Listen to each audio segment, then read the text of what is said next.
जिलापाल मिलित जन अभियोग शुणाणी कार्यक्रम अनुष्ठित। गजपति जिला सदर महकुमा पारलाखेमुंडी स्थित जिलापाल कार्यालय सम्मेलन कक्षठारे आज ग्राम्यमुखी प्रशासन सह संयुक्त जन अभियोग शुणाणी कार्यक्रम अनुष्ठित हो जाइछि।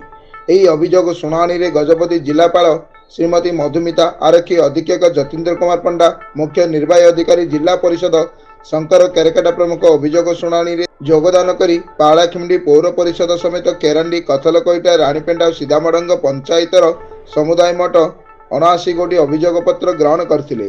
सेति मध्यरु व्यक्तिगत अभियोग समस्या 62 गोटी, ग्राम भित्तिक समस्या 17 गोटी आस्थिला। आजिर ग्राम्यमुखी प्रशासन सह संयुक्त जन अभियोग शुणाणी कार्यक्रम में उपजिलापाल पारलाखेमुंडी अनुप पंडा, गोसाणी गोष्ठी उन्नयन अधिकारी गौरचंद्र पट्टनायक, स्थानीय तहसीलदार नारायण बेहरा समेत समस्त जिला स्तरीय अधिकारीगण एही अभियोग शुणाणी रे उपस्थित थिले।